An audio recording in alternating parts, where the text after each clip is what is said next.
Bienvenida. Como siempre, esperamos que este tiempo sea útil para todos nuestros participantes. Bienvenido, Francho. Muchas gracias, Mónica. Buenas noches con todos. Espero que este pequeño espacio de actualización tributaria nos sirva a todos para darnos cuenta más o menos cuál es la magnitud que vamos a tener en el año que viene y bueno, dependiendo del impuesto, de acuerdo a lo que determina el Código Tributario, determina que si el impuesto es de carácter mensual, entrará en vigencia a partir del siguiente mes de su publicación en el registro oficial, y si es de carácter anual, entrará en vigencia a partir del siguiente periodo.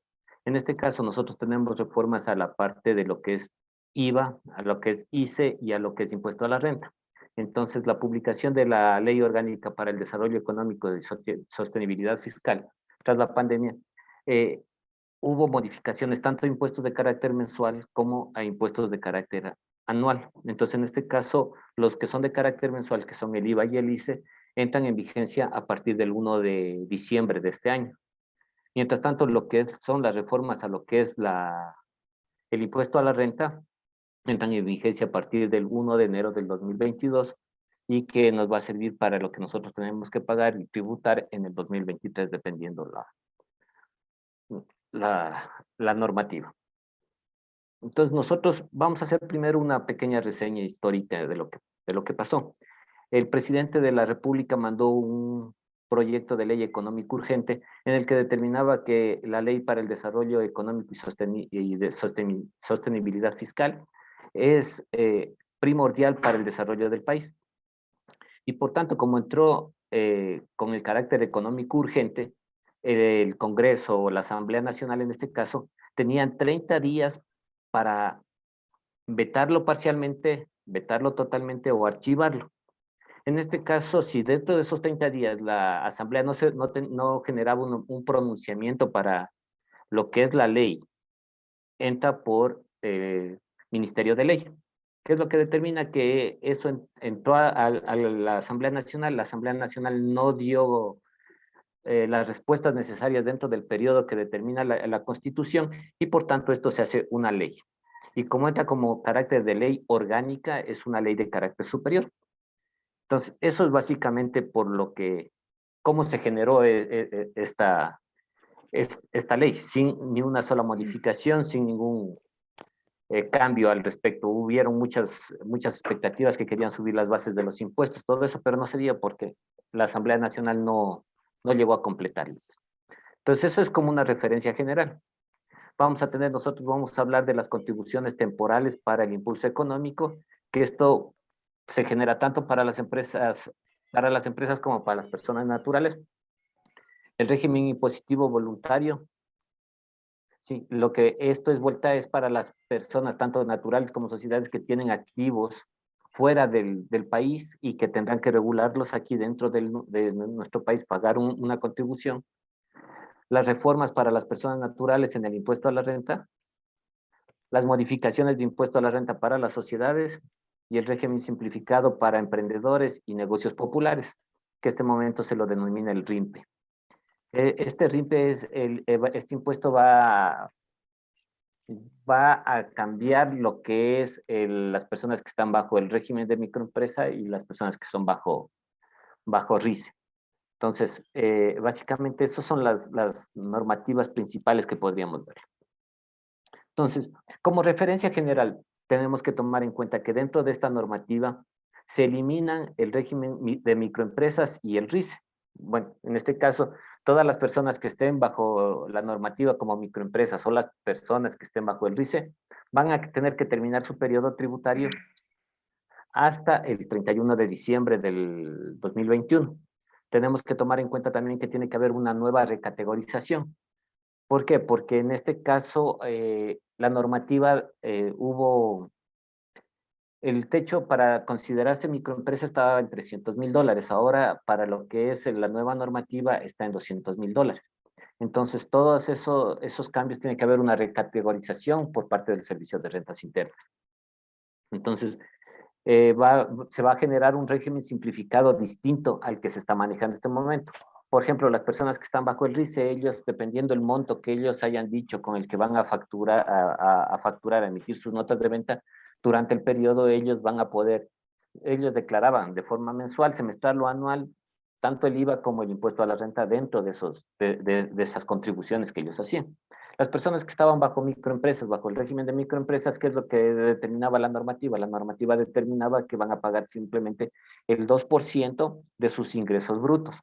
Entonces, claro, esto también, estos cambios ya se van a generar, pero hasta mientras todas las personas que están bajo microempresas o todas las personas que están bajo RICE van a tener que terminar el periodo fiscal al 31 de diciembre. Además, también se plantea una reestructuración dentro de lo que son algunos impuestos. Por ejemplo, va a haber una reestructuración al impuesto a la renta, donde se eliminan ciertas exoneraciones, donde se incrementan algunas exoneraciones. Hay la reducción para ciertos artículos del IVA. Por ejemplo, en este caso, para las toallas sanitarias, para los pañales, eso ya no grava IVA desde el 1 de diciembre de este año. El ICE también hubo unas modificaciones. A la telefonía móvil se le eliminó el ICE.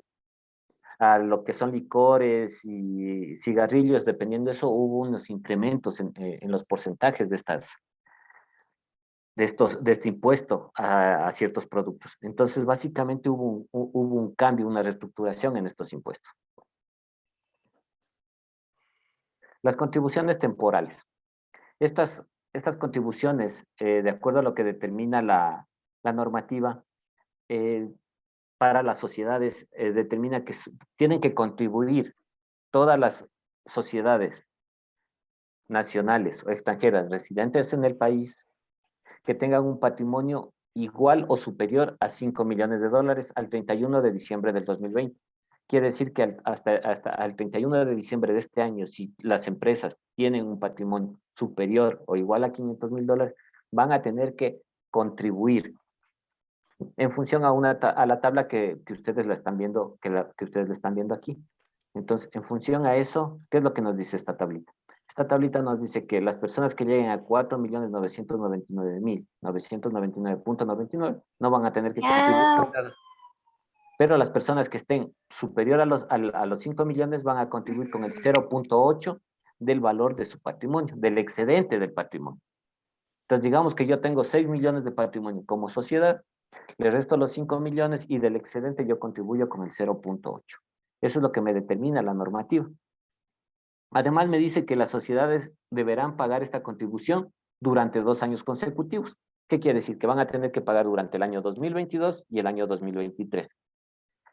Además, me dice que yo tengo que pagar, o sea, las sociedades tienen que pagar esta contribución hasta el 31 de marzo de cada año, hasta el 31 de marzo del 2022 o hasta el 31 de marzo del 2023.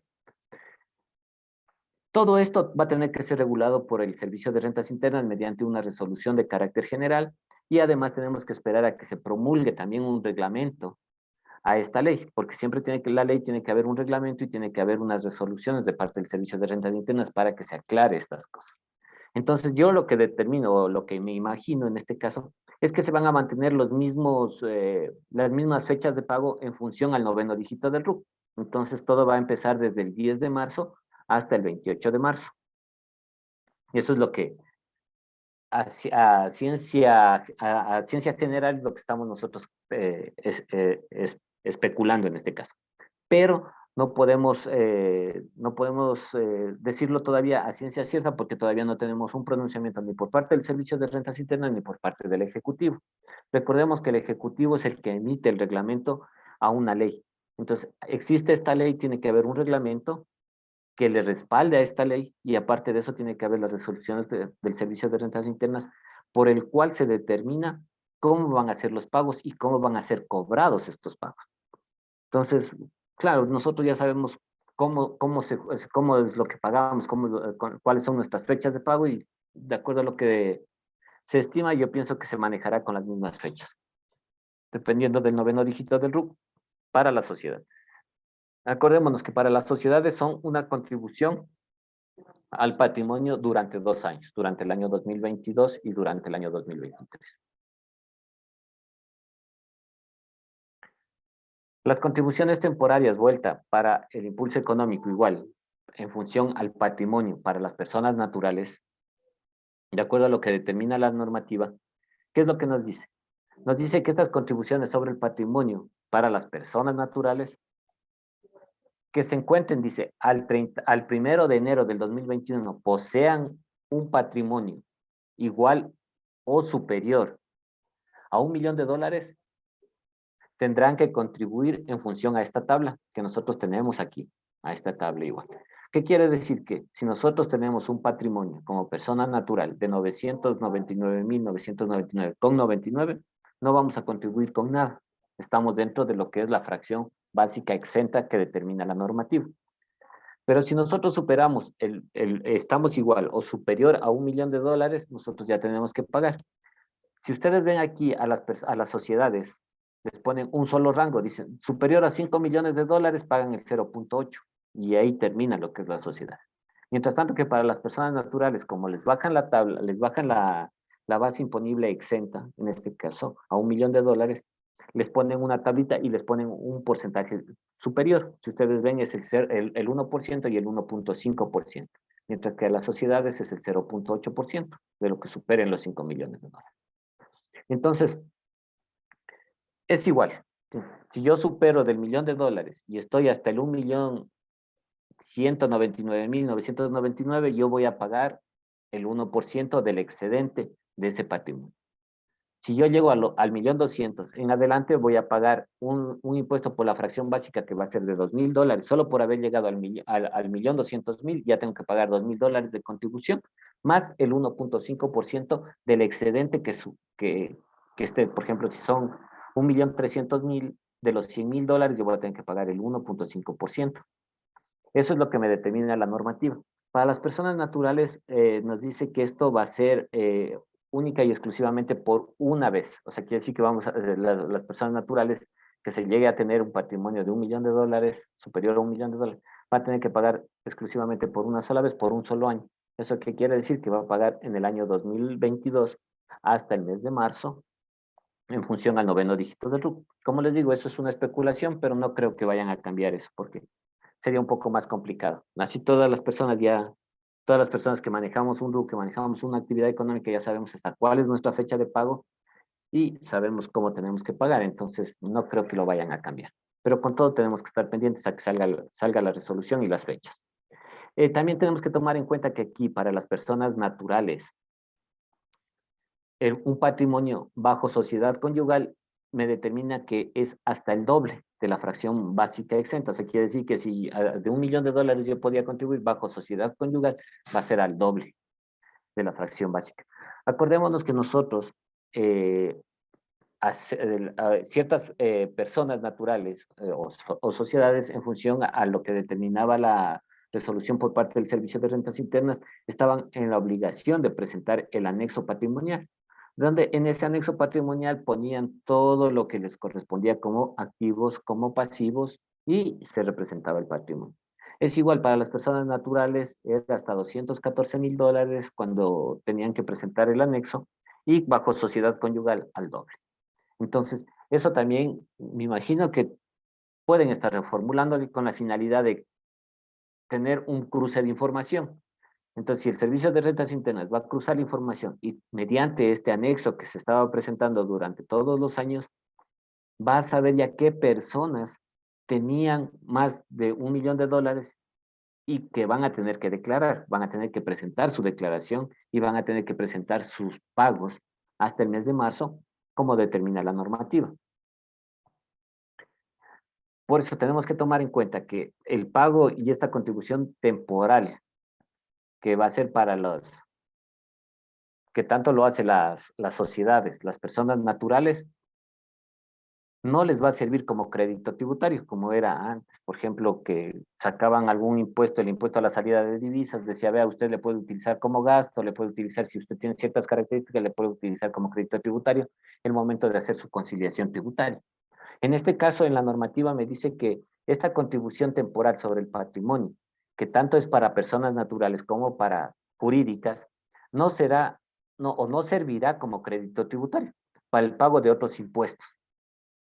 Entonces, no sé si nosotros nos acordamos que el impuesto a la salida de divisas, como les digo, para ciertas empresas que tenían relación comercial internacional, para ellos les servía como crédito tributario, y para otras personas que no era habitual su actividad económica, era como gasto, pero les servía de una de otra forma para compensar sus impuestos, para disminuir sus impuestos.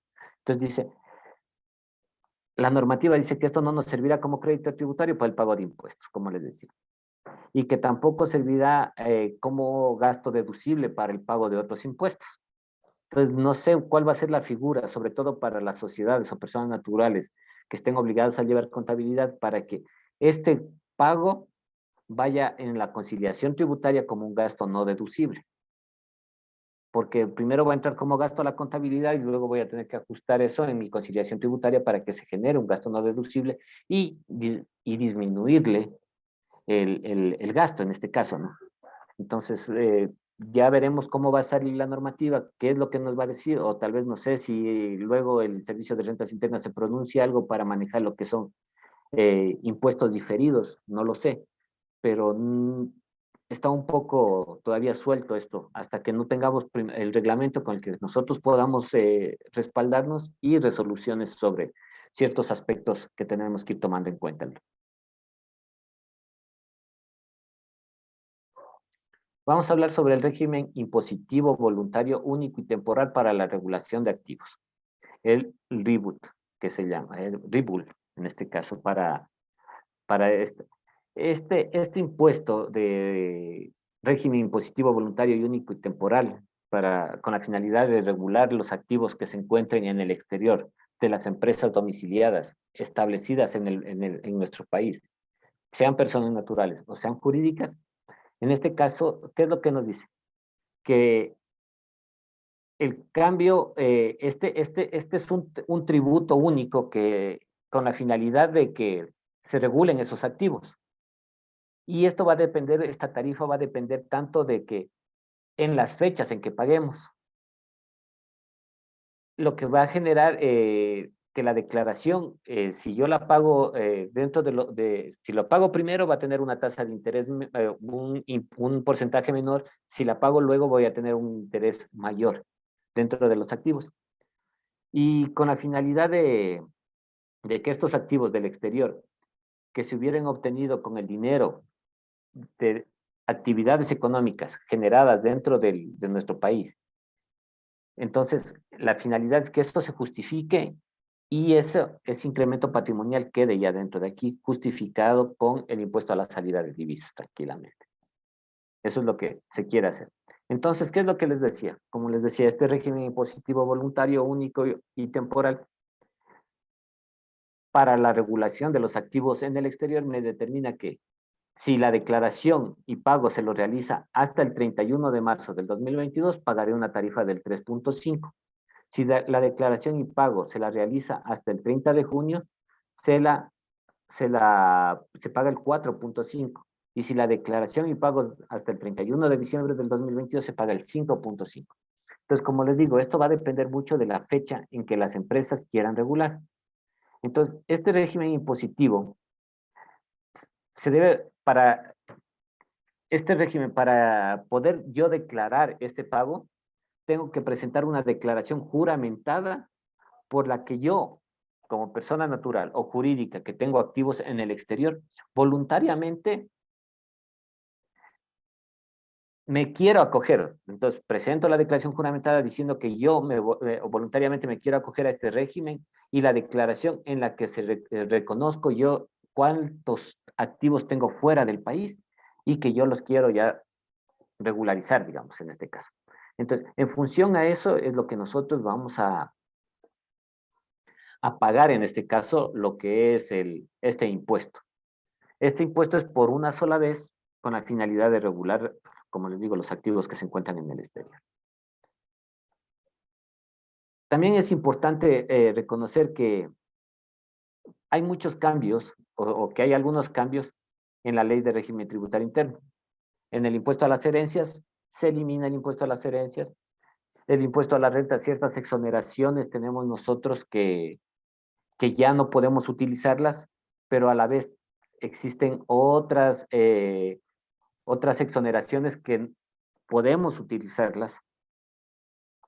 Hay variaciones en lo que es el artículo 55 y 56 de la Ley de Régimen Tributario Interno, en la que determinan cuáles son los bienes y servicios gravados con tarifa 0%. Hay una reforma a lo que es el impuesto a los consumos especiales y el impuesto único a la enajenación de acciones, que eso también es una exoneración. Tenemos que tomar en cuenta que dentro de las exoneraciones o dentro de las eliminaciones de lo que hace esta ley es eliminar al artículo 9.1, 9.2, 9.3, 9.4 hasta el 9.7, donde eran exoneraciones especiales para las empresas nuevas que se ponían en ciertos lugares y ciertas áreas estratégicas que para el país eran importantes. Entonces, esas exoneraciones de las empresas que generaron o se crearon en función a ese artículo, a ese articulado, ya perdieron esa exoneración. Claro, si alguna empresa estuvo dentro de esa exoneración les va a durar hasta el 31 de diciembre de este año. A partir de esto ya va el Servicio de Rentas Internas reclasificará las empresas y en función a eso cada empresa tendrá que pagar sus impuestos como le corresponde, ¿no? Entonces, si nosotros vemos eso, entonces los cambios que se están dando, nosotros comparemos, esta es la tabla del artículo 36 de la Ley de Régimen Tributario Interno, donde determinaba el pago del impuesto a la renta para las personas naturales, tanto obligadas a llevar contabilidad como no obligadas a llevar contabilidad, porque simplemente era para personas naturales. Entonces, hay una modificación. Ahora, acordémonos algo también, que dentro del artículo 36 de la Ley de Régimen Tributario Interno determina que esta tabla del impuesto a la renta deberá ser modificada año a año en función a la inflación que se genere en el país. Acordémonos que en el 2020 hubo una deflación. Entonces, como hubo una deflación, esta tabla que fue generada para el año 2021, hubo una disminución en la fracción básica exenta y, por tanto, hubo una disminución en toda la tabla. ¿Por qué? Porque de acuerdo a lo que determina la normativa, dice en función a la inflación que genere, pero si no genera inflación va a tener que disminuir. Es lo mismo que acordémonos de lo que pasó con los sueldos en el año 2020 al 2021, no hubo un incremento. Es más, estaban en la pelea que como hubo deflación debería haber una disminución, pero no se mantuvo el salario básico unificado en el 2020 como en el 2021. ¿Por qué? Porque existió una deflación durante ese periodo. Entonces estaba determinado que como no hubo inflación, no se necesita incrementar los salarios. Y igual forma para el pago de impuesto a la renta tenía que disminuirse. Entonces, si nosotros vemos, esta es la nueva tabla que está determinado, que modifica lo que determina el artículo 36 de la Ley de Régimen Tributario Interno. Y como les digo, esto tendrá que ser modificado año a año en función a la inflación. Lo que hicieron es subir la fracción básica y manejarnos hasta, si ustedes ven aquí, era hasta el 35%. Ahora, las personas naturales, ya que superen los $100,000, primero bajan la fracción básica desgravada y suben el valor a pagar y le suben hasta el 37%. Ahora, si nosotros nos ponemos a ver, tenemos una tabla que antes llegaba, antes de estos cambios, en el año 2009 más o menos, ahí hubo un cambio en el que se incrementó esta tabla porque las personas naturales máximo se pagaba hasta el 25% y luego vino el 30 y el 35%. Y ahora ya tenemos hasta el 37% para las personas naturales. Si nosotros nos ponemos a comparar, claro, en definitiva, ahorita las sociedades van a pagar un valor fijo del 25% y las personas naturales vamos a llegar a un 37%. Entonces, eso es un poco complicado el análisis que lo hayan hecho, pero bueno, ahorita ya está y no podemos cambiarlo, ¿no? Entonces, tomando en cuenta eso, se sustituye la deducción de los gastos personales también para las personas naturales. Para las personas naturales hubo algunos cambios donde se sustituye ya, nosotros en este momento, para nuestra declaración de este año, los gastos personales, de acuerdo a la normativa vigente para este año, nosotros vamos a manejarnos como estábamos. Hasta el 1.3 de la fracción básica exenta desgravada sin poder superar el 0.325 del monto total de la fracción básica exenta y sin superar el 1.3%. Eso es lo que me decía la norma. Y es más, me decía, luego de que usted ya hace sus ingresos y sus gastos, luego de eso usted se puede deducir esto. Pero ahorita ya no. Ahorita se sustituye la deducción de los gastos personales por un mecanismo diferente. Se aplica antes de los créditos tributarios. En este momento se aplicaba después de los créditos tributarios. Entonces decía, yo primero mis ingresos y mis gastos y luego aplicaba esto. Dependiendo de la renta bruta anual que genera cada una de las personas. Ahora me dice, ¿cómo es lo que le va a tomar la nueva normativa? Me dice que no puede exceder del 2.13 fracciones básicas desgravadas para tomar en cuenta esto. Dice, para efectos de este cálculo también tenemos que considerar el valor de la canasta básica. Entonces, en función a eso es lo que va año a año, va a irse modificando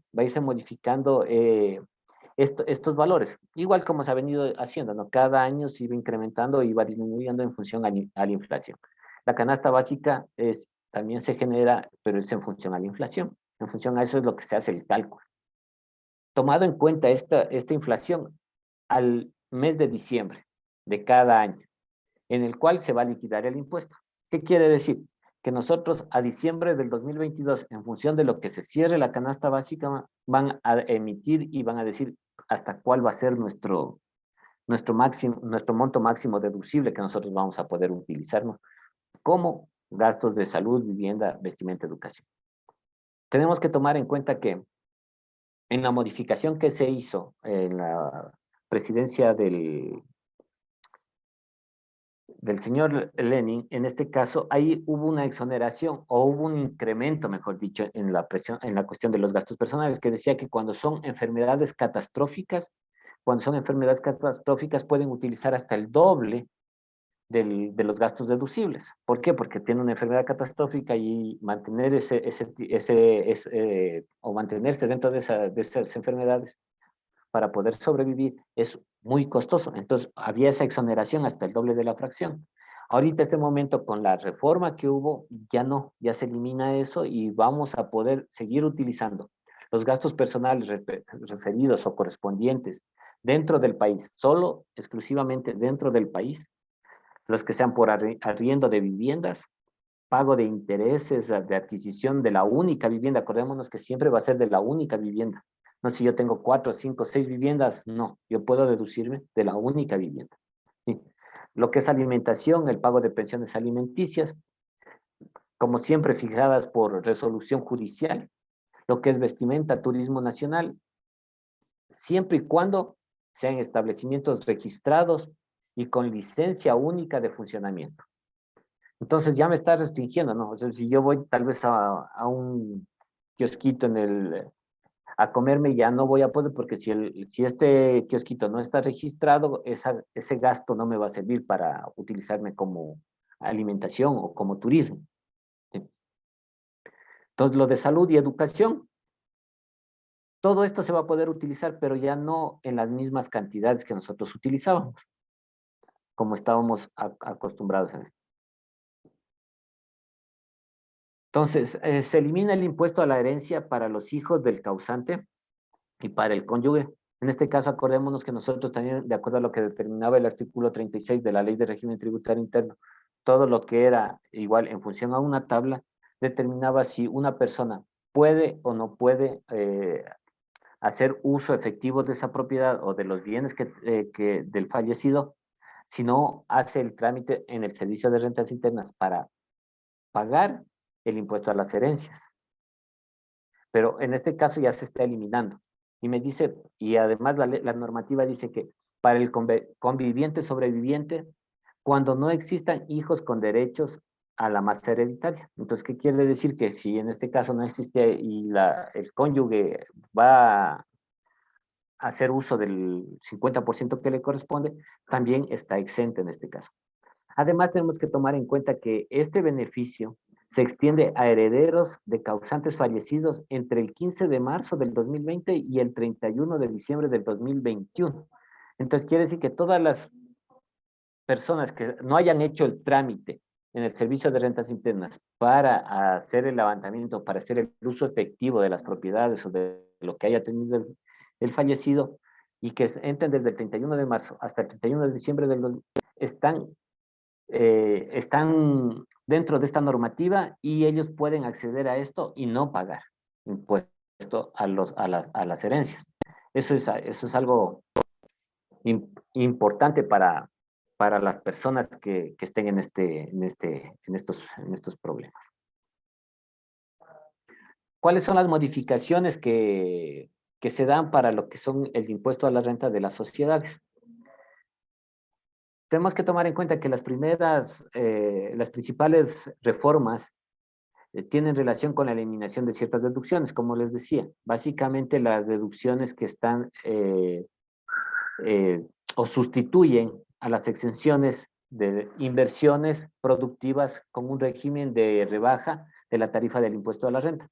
Como lo que les decía en este caso. Todas las exenciones que caen dentro de lo que es el artículo 9.1, 9.2, 9.3 hasta el 9.7, habían rebajas específicas del impuesto a la renta. Las empresas que estaban dentro de ese régimen había exoneraciones de 3, 5, hasta 10 años de no pagar impuesto a la renta, porque estas empresas eran nuevas, se constituían en zonas específicas y además tenían estaban en actividades determinadas por el Estado como primordiales, en este caso como salud y explotación de ciertos productos. Entonces, todas esas empresas que estaban dentro de esto ya perdieron esas exoneraciones, ya no quiere decir, ya no van a poder exonerarse y pagar el impuesto como estaba determinado dentro de la normativa de 3, 5 y hasta 10 años de exoneración del pago de impuesto a la renta. Ahora no, ahora tienen que acogerse a la nueva normativa. Se eliminan también los límites a la aplicación automática de convenios para evitar doble tributación. Entonces, en este caso también, por ejemplo, habían límites que determinaba la normativa dependiendo del convenio de doble tributación para que las empresas o las personas naturales también que tenían actividades económicas fuera del país y eran objeto de retenciones en otro país, esas retenciones que les hacían en el otro país les servían aquí como crédito tributario. Pero ahorita ya se están eliminando esas exoneraciones. Vamos a tener que ver cómo sale el reglamento de aplicación a la ley de régimen tributario interno y el reglamento y las resoluciones por parte del Servicio de Rentas Internas y vamos a saber en realidad cómo queda. Pero en normativa general se está eliminando esto. Se introducen nuevas deducciones adicionales como para el cálculo del impuesto a la renta, asimismo como modificaciones al impuesto único a la utilidad de la enajenación de acciones. Entonces, también había un impuesto único cuando yo, como dueño de acciones, yo las quería vender. Entonces, ahorita eso se elimina y la tarifa se constituye progresiva, dependiendo de como les digo, va a depender mucho de aquí del reglamento. El régimen simplificado para microempresas. Este régimen simplificado para microempresas, como les dije yo al principio, esto ya está, mejor dicho, está reemplazado ya por lo que es el RIMPE. ¿Cuál es la finalidad de esto? Es establecer la base imponible tanto de sociedades, porque a este régimen simplificado van a entrar tanto sociedades como microempresas y personas naturales. En función a lo que determina la normativa, dice que va a ser todas las personas naturales o sociedades que estén por debajo de los $200,000. Acordémonos que para ser microempresario en la normativa actual, este momento actual, para ser considerado como microempresario, nosotros necesitábamos tener una base de menor a $300,000. Ahora nos bajan la base a $200,000. ¿Y qué es lo que nos dice? Que todo esto va a depender mucho de la fracción básica desgravada con tarifa cero del impuesto a la renta que va a determinar o que está determinado para las personas naturales. Entonces, si nosotros vemos esto, ya están involucradas tanto sociedades como las empresas en función a esta tablita, porque en función a esta tablita de lo que está determinado en el artículo 36 de la Ley de Régimen Tributario Interno, va a ser el cálculo que nos van a poder hacer y para nosotros pagar este impuesto que va a estar para las personas que se encuentren dentro o las personas que nos encontremos dentro de este régimen impositivo RIMPE. Entonces, eso es básicamente lo que está. El régimen simplificado para emprendedores y negocios populares, que es lo que está determinado aquí, dice que este nuevo régimen trata o lo que desea es incorporar más personas dentro de la masa que tributa, dentro de la masa tributable. Entonces, dice yo, mientras más personas tenga que estén dispuestos a pagar impuestos, para mí va a ser mejor. Y las personas que estén dispuestas a pagar impuestos también van a evitar que exista una evasión tributaria. Entonces, todas estas personas van a estar considerados como sujetos pasivos y van a estar considerados como emprendedores de negocios populares. Negocios populares, y dentro de estos negocios populares también se les va a considerar a los artesanos. Acordémonos que nosotros, de acuerdo a la ley de microempresas, los microempresarios, como los artesanos calificados, los profesionales y las personas por arrendamiento que se dedicaban al arrendamiento no podían estar consideradas como bajo el régimen simplificado. Ahorita dice que ya a los artesanos también se les va a incluir dentro de este contexto. Entonces dice que también tenemos que tomar en cuenta que este régimen estaría prácticamente obligando a actuar como agentes de retención de impuesto a la renta e IVA a las personas que no están consideradas dentro de este régimen. Entonces, los sujetos pasivos que estén dentro del RIMPE pagarán el impuesto a la renta conforme a una tabla aplicable de acuerdo a lo que esa tabla estará aplicable para las personas que estén consideradas para. Ahora, tenemos que tomar en cuenta que van a estar dentro de también van a estar personas naturales como van a estar personas jurídicas. Entonces, esta es la nueva tabla que es la que se va a manejar en este caso. Entonces, dice que si es de 0 a $20,000, lo que va a pagar es simplemente una fracción básica de $60 y ningún tipo de porcentaje adicional. ¿Qué es lo que me dice? Que todas las personas que estén de 20,001 a 50,000 van a pagar una fracción básica de $60 más el 1% sobre la fracción excedente. Y como le vemos nosotros es ahora de 50,001 a 75,360 y hasta un 2% máximo. Entonces, esto ya está dentro de la normativa. Tenemos que ver cómo, o sea, hay muchas dudas todavía, pero tenemos que ver las aclaraciones que nos van a ir dando el Servicio de Rentas Internas, tanto el Servicio de Rentas Internas como el gobierno, el momento que saque su reglamento de aplicación a la ley, a esta ley, y nos va a permitir aclarar muchas dudas que es las que nos quedan, ¿no? Pero por el momento ya más o menos vamos a saber cómo es lo que tenemos que manejarnos al respecto. Tiene que haber una nueva reclasificación de los sujetos que estén dentro del RIMPE para lo que es el impuesto a la renta. Acordémonos que este impuesto a la renta, todas las personas que se entre dentro de este régimen simplificado, imponible, vamos a entrar en vigencia desde el siguiente año, desde el 1 de enero del 2022. Tomemos en cuenta que de mi parte, como criterio personal, las empresas y las personas naturales que estaban consideradas como microempresarias, sinceramente pagaban un impuesto que muchas veces no tenían que pagar. Por ejemplo, acordémonos que muchas empresas estuvieron cerradas la mayor parte del tiempo cuando hubo la pandemia y sin embargo, generando pérdida porque sus ingresos fueron inferiores a sus gastos, tuvieron que pagar un impuesto. ¿Por qué? Porque decían, vea, a mí no me interesa si usted tiene gastos o no, usted simplemente me paga un 2% de sus ingresos brutos. Entonces aquí yo le veo un poco más equitativo, ¿no? ¿Por qué? Porque aquí ya me está diciendo, y es más, montos inferiores, y porcentajes diferentes, entonces voy a poder manejarme. Y como les decía, inferiores a $200.000. Entonces, eso es básicamente.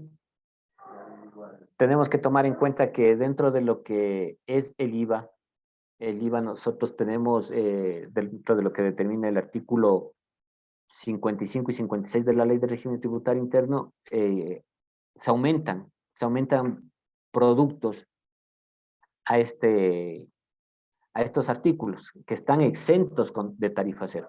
Dentro de estos productos, por ejemplo, están las mascarillas, los oxímetros de pulso, productos sanitarios. Entonces, por ejemplo, dentro de esto es lo que los pañales desechables y muchas otras cosas.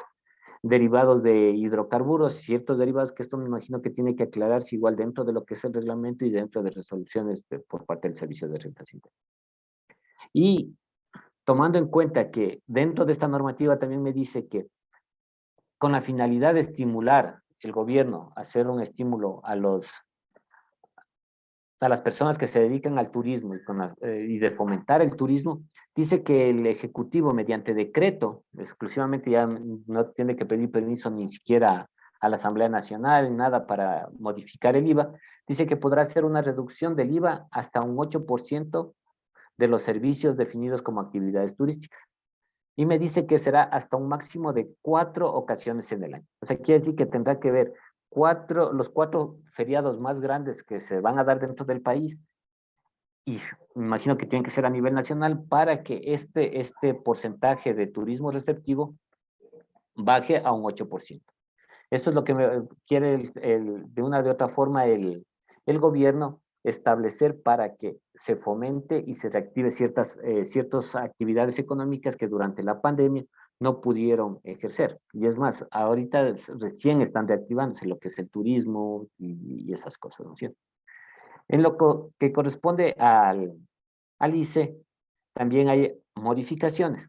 Se eliminan, por ejemplo, el listado de los productos y servicios grabados con lo que es telefonía móvil. Entonces, lo que es la telefonía móvil, este momento ya, a partir del 1 de diciembre del 2021, ya no graba el ICE. Entonces, ya nuestras planillas o nuestros planes, si yo ponía $10, dentro de esos $10 ya van a tener que estar más minutos. Eso todos tenemos que tomar en cuenta. Las personas que estamos con un plan postpago, a nosotros si pagábamos 20, ahora ya vamos a tener que pagar menos. ¿Por qué? Porque en este momento ya no hay el impuesto a los consumos especiales. Se modifican también y se aplica el ICE a lo que es el alcohol y a la cerveza industrial. Entonces, esto también va a haber modificaciones a estos productos. Y se reducen las tarifas del ICE mediante reglamento. De acuerdo a lo que determina esta ley, dice que se podrá reformular los porcentajes del ICE mediante reglamento, simplemente, sin necesidad de solicitar una modificación a la Asamblea Nacional. Eso es como normativa general de lo que estamos dentro de lo que es esta nueva ley orgánica para el desarrollo económico y sostenible. Y bueno, esperando que les haya servido un poco de esta información que se les está entregando, y si tienen alguna pregunta o inquietud, estoy para responder. Gracias, Franklin. Sí, tengo unas 4 preguntitas aquí. Sandra Cárdenas dice, si se eliminó el régimen de microempresas y el RICE, y la ley rige desde diciembre, ¿quiere decir que ya no se puede seguir facturando bajo esta modalidad en este mes? No, en este mes vamos a seguir igualito. Este mes va a seguir igualito. Tanto las empresas que están bajo el régimen simplificado como las personas que están bajo el RICE, vamos a seguir igualitos hasta el 31 de diciembre. Es más, si el Servicio de Rentas Internas y el presidente de la República no existe un pronunciamiento claro, y es más, no existe una recategorización durante estos, que son 17 días que todavía tenemos del año, yo pienso que los primeros días del siguiente año vamos a tener que manejarnos con la misma normativa, porque no podemos nosotros cortarlo y decir, bueno, vamos a esperar. Mientras el Servicio de Rentas Internas no se pronuncie, nosotros sigamos igual. Mientras no exista un reglamento el que nos va a permitir a nosotros aclarar muchas dudas que tenemos, va a seguir igual esto. Ok. Adrianita dice, ¿qué quiere decir contribuciones temporales? ¿Tienen fecha límite o qué significa? Bueno, contribución temporal quiere decir que lo voy a hacer por un tiempo específico. Entonces, por ejemplo, lo que hablábamos nosotros de las contribuciones de las sociedades que van a ser, sociedades y personas naturales que las vamos a hacer sobre el patrimonio. Entonces, por ejemplo, las sociedades van a contribuir sobre el patrimonio que superen los 5 millones durante el año 2022 y durante el año 2023. Y ahí termina ese impuesto, ya no existe ese impuesto. Por eso es una contribución temporal. Acuérdense que cuando hubo el terremoto aquí en nuestro país, se sacó una contribución temporal, que era por una sola vez y que todas las personas naturales y sociedades contribuimos para que mandar dinero, recursos a las zonas afectadas y se pueda salir de la crisis que estaban en esas zonas. Entonces es temporal porque dice que dura un cierto tiempo, un cierto periodo, y de ahí ya prescribe. De acuerdo. Cecilia Toscano, buenas noches. Para el caso de personas naturales que tienen actividad comercial, pero son de la tercera edad, ¿se ha indicado alguna deducción especial? Bueno, esa parte de la deducción que determinaba y que se determina dentro de la normativa tributaria actual, que es hasta el doble de la fracción básica exenta, no está movida. Entonces, de acuerdo a lo que determino yo, como les digo, todavía tenemos que esperar el reglamento, yo pienso que se va a mantener. O sea, si se consideran como dentro del nuevo régimen simplificado, se va a mantener hasta el doble de la fracción básica y las personas que tengan una discapacidad en función al porcentaje de discapacidad, se va a mantener los porcentajes de deducción. Hasta el momento está así. El señor Pedro Cruz, en el caso de microempresas, ¿debemos declarar el segundo trimestre de acuerdo a la normativa actual? Claro, todas las personas que estamos bajo el régimen de microempresas tenemos que declarar como está la normativa, que toca declarar en el mes de enero en función al noveno dígito del RUC, tanto lo que es el impuesto a la renta del segundo semestre, en este caso. Ya, una última pregunta, Franklin. William Moreno nos pregunta, por favor, si la base imponible para declaración de impuestos de personas naturales, si se incluyen o no los beneficios sociales en el ingreso bruto. No, los beneficios sociales, tanto lo que es 13º, 14º, fondos de reserva y vacaciones, están exentos. Ya. A ver, tengo una última pregunta que te decía. Dice, usted dijo que las microempresas les bajaron a $200,000 al año. ¿Habrá un nuevo formulario para declarar como RINFE? Y acorde a esta misma pregunta, te concluyo una más que dice, ¿el límite de ingresos del RINFE es de 200,000 o 300,000? Verán, de acuerdo a lo que determina la normativa, a este momento dice que serán considerados todas las personas que estén bajo $200,000 como régimen simplificado RIMPE. En este caso, ¿cuál era la primera pregunta que me dijiste? Dice, usted dijo que las microempresas les bajaron a 200,000. Ya, listo. Sí, en este caso, ¿qué es lo que están haciendo? Están tratando de normar para que más personas, todas las personas que no estén dentro de este régimen simplificado, van a tener que convertirse en agentes de retención. Entonces, la idea es que si ya se convierten en agentes de retención, se obligan a llevar contabilidad. Todas las personas que llevan contabilidad ya tienen un mayor control. Y por parte del Servicio de Rentas Internas, mediante los anexos y diferentes tipos de anexos, ¿no? El anexo bajo relación de dependencia, el ATS y todos los demás anexos que hay, que es patrimonial. Entonces, el SRI quiere que la masa impositiva o la masa crezca y, por tanto, tener mayor información en el Servicio de Rentas Internas mediante el cruce de información. De acuerdo, no sé si te quedó clara para el señor Olger Valdés. Te preguntaba que si el límite de ingresos del RINFE es de 200,000 o 300,000. Creo que quedó claro, ¿no? 200,000 está. Ya, esa fue la última pregunta. Queridos amigos, les reiteramos que esta presentación ustedes la van a encontrar ya en la plataforma VirtualX, al igual que los webinars anteriores. Antes de terminar, les recordamos que en el caso de tener más inquietudes sobre los temas expuestos o sobre la forma de suscripción, pueden comunicarse a nuestras redes o al correo y número de teléfonos que se les ha puesto en el chat. Finalmente, queremos agradecerles su apoyo respondiendo una sencilla encuesta sobre este evento. Les estaremos enviando la información para el siguiente webinar y aprovechamos la oportunidad para desearles unas felices fiestas junto a su familia y que el próximo año traiga muchas bendiciones y éxitos en todas sus actividades. Muchísimas gracias y una buena noche. Hasta luego, una buena noche con todos.